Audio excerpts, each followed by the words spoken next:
Railway ফার্মাসিস্টের vacancy 2024-এ যেটা আসতে চলেছে সেই বিষয়ে কয়েকটা ইম্পর্টেন্ট পয়েন্ট আজকের ভিডিওতে আলোচনা করব। যেমন এজ লিমিট কি হতে পারে, এডুকেশনাল কোয়ালিফিকেশন কি হওয়া দরকার, বা এক্সাম প্যাটার্ন কিভাবে হয়, সে নিয়ে কয়েকটা পয়েন্ট আজকের ভিডিওতে আলোচনা করব। So welcome back to Pharmastreet academy YouTube channel. আমরা যদি রেলওয়ে রিক্রুটমেন্ট বোর্ড সেকেন্দ্রাবাদের অফিসিয়াল ওয়েবসাইটে যাই, তাহলে সেই ওয়েবসাইটে একটা টেন্টেটিভ ক্যালেন্ডার চার্ট পাবলিশ করা আছে, যেখানে পরিষ্কার বলা আছে যে 2024-এর যে রেলওয়ের মোস্ট ইম্পর্টেন্ট যে কিছু রিক্রুটমেন্ট, তার এক্সপেক্টেড টাইম কি হতে পারে। তো সেই নিয়ে আমরা দেখতে পাচ্ছি জুলাই থেকে সেপ্টেম্বরের মধ্যে প্যারামেডিক্যাল ক্যাটাগরি কিছু রিক্রুটমেন্ট করতে চলেছে railway recruitment board Secunderabad. Paramedical ক্যাটাগরির মধ্যে ফার্মাসিস্টের ভ্যাকেন্সিও সেখানে আসতে চলেছে। ফার্মাসিস্ট ছাড়া আদার্স কিছু মেডিকেল ক্যাটাগরির ভ্যাকেন্সিও সেখানে দেখা যাবে। এবং 2024-এর আগে লাস্ট রেলওয়ে রিক্রুটমেন্ট বোর্ডের ফার্মাসিস্টের ভ্যাকেন্সি 2019-এ দেখা গেছিল। এবং আজকে আমরা 2019-এর যে রিক্রুটমেন্ট প্রসেস বা নোটিফিকেশন, তার উপর বেস করে আমরা কিছু পয়েন্ট আলোচনা করব, এবং আশা করি 2024-এও কিন্তু সেই পয়েন্ট সিমিলার কিছু থাকবে এবং খুব বেশি কিছু চেঞ্জেস সেখানে কিন্তু দেখা যেতে নাও পারে। তো আমরা যদি দেখি যে 2019-এ লাস্ট যে ভ্যাকেন্সি ছিল তার উপরে বেশ করে কয়েকটা পয়েন্ট, যেমন সিলেবাস কি ছিল সেখানে, ডিপ্লোমা ইন ফার্মাসি বা ব্যাচেলার অফ ফার্মাসির যে সিলেবাস, সেখানেই মোটামুটি সমস্ত সাবজেক্টকে, মানে ডিপ্লোমার সমস্ত সাবজেক্টও সেখানে ইনক্লুড করা আছে।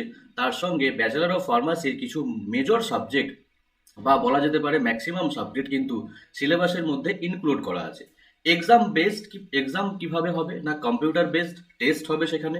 নেগেটিভ মার্কিং থাকবে কিনা না, 2019-এও নেগেটিভ মার্কিং দেখা গেছিল, 1/3 নেগেটিভ মার্কিং। এলিজিবিলিটি ক্রাইটেরিয়া কি হতে হবে না, ডিপ্লোমা ইন ফার্মাসি বা ব্যাচেলার অফ ফার্মাসি, তার সঙ্গে রেজিস্টার্ড ফার্মাসিস্ট হিসেবে কিন্তু থাকতে হবে। এবং ফ্রেশার্স ক্যান্ডিডেট এলিজিবল কিনা, এটা একটা বড় কোশ্চেন হতে পারে সবার কাছে, যে হ্যাঁ 2019-এও কিন্তু ফ্রেশার্স ক্যান্ডিডেটরাও কিন্তু ফর্ম ফিল আপ করতে পেরেছে, এবং আশা করা যায় 2024-এও কিন্তু ফ্রেশার্স ক্যান্ডিডেটরা অ্যাপ্লাই করতে পারবে। এজ লিমিট কি হওয়া দরকার না, ম্যাক্সিমাম 35 ইয়ার্স এজ লিমিট দেখা গেছিল 2019-এ। তো এজ লিমিট কিন্তু 2024-এও কিন্তু প্রায় মোটামুটি সিমিলার থাকতে পারে। এবার আসি যে কোশ্চেন কোথায় থেকে হতে পারে, এর পার্টিকুলার কিছু সিলেবাস আছে কিনা। যে হ্যাঁ 2019-এও কিন্তু রেলের তরফ থেকে সিলেবাস আমাদের বলা হয়েছিল, নোটিফিকেশনে সিলেবাসের যেটা দেখা গেছিল, সেখানে 100 নাম্বারের টোটাল কোশ্চেনের মধ্যে 70 নাম্বার হচ্ছে ফার্মা পার্ট, এবং বাকি 30 নাম্বার হচ্ছে নন ফার্মা পার্ট থেকে।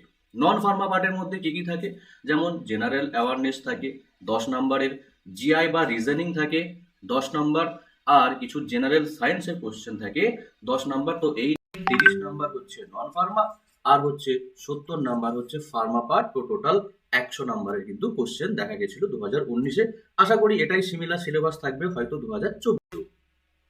এরপরে যদি আমরা একটু সিলেবাসটাকে দেখি, মানে ফার্মা পার্টে কোন কোন সাবজেক্টগুলো ইনক্লুড করা আছে সেটা যদি আমরা দেখি, তাহলে সেখানে দেখতে পাবো যে বি ফার্মের মোটামুটি ম্যাক্সিমাম সাবজেক্টগুলো ইনক্লুড করা আছে, এবং ডিপ্লোমা ইন ফার্মাসিতে তো সমস্ত সাবজেক্ট প্রায় ইনক্লুড করা আছে সেখানে।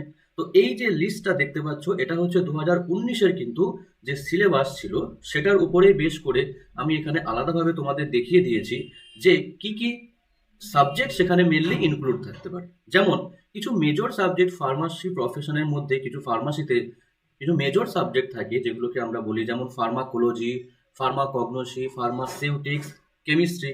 এই যে সাবজেক্টগুলো, এগুলো মেজর সাবজেক্ট, এবং ম্যাক্সিমাম প্রায় কোশ্চেন কিন্তু বিভিন্ন ফার্মা কম্পিটিটিভ এক্সামে এই সাবজেক্টগুলো থেকে থেকে থাকে। এবং তার সঙ্গে কিছু মাইনর সাবজেক্ট থাকে, যেমন বি ফার্মে আমরা দেখেছি, বা ডিপ্লোমাতে যেগুলো, যেমন অ্যানাটমি ফিজিওলজি বা অ্যানালিসিস, বা হচ্ছে যে বায়োফার্মাসিউটিক্স, ফার্মাকোকাইনেটিক্স, বা আরও একটা সাবজেক্ট সব থেকে ইম্পর্টেন্ট, সেটা হচ্ছে ফার্মাসিউটিক্যাল জুরিসপ্রুডেন্স। এই জুরিসপ্রুডেন্স থেকে প্রত্যেকটা ফার্মা কম্পিটিটিভ এক্সামে মোটামুটি দুটো বা তিনটে কোশ্চেন মিনিমাম দেখা যেতে পারে। তো জুরিসপ্রুডেন্স সাবজেক্টটাকেও কিন্তু আমাদের সমানভাবে গুরুত্ব দিতে হবে। আর ফার্মাকগনোসি, ফাইটোকেমিস্ট্রি, এটাও কিন্তু একটা ইম্পর্টেন্ট সাবজেক্ট। তো এই হচ্ছে কিছু সাবজেক্ট লিস্ট, যেখান থেকে আমরা এখন থেকে ধীরে ধীরে প্রিপারেশন নিতে পারি।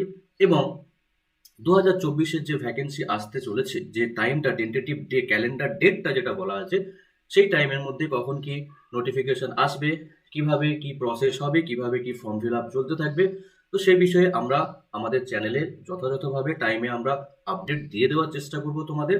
তার জন্য চ্যানেলটাকে তোমাদের সাবস্ক্রিপশন করে রাখতে হবে, এবং সেই সঙ্গে আমাদের যেটা হচ্ছে অনলাইন যে আমাদের কোচিং, মানে রেলওয়ে রিক্রুটমেন্ট যে ফার্মাসিস্টের পোস্ট, সেটার জন্য অনলাইনে আমাদের ক্লাস আমরা শুরু করব, মানে প্রিপারেশন আমরা শুরু করব। যারা ইন্টারেস্টেড ডেমো ক্লাসের জন্য কিন্তু অবভিয়াসলি তোমরা আমাদের যে কন্ট্যাক্ট নাম্বার আছে সেখানে তোমরা কন্ট্যাক্ট করতে পারো। সো সেখানে আমরা ডেমো ক্লাসের অ্যারেঞ্জ করব। Thank you so much.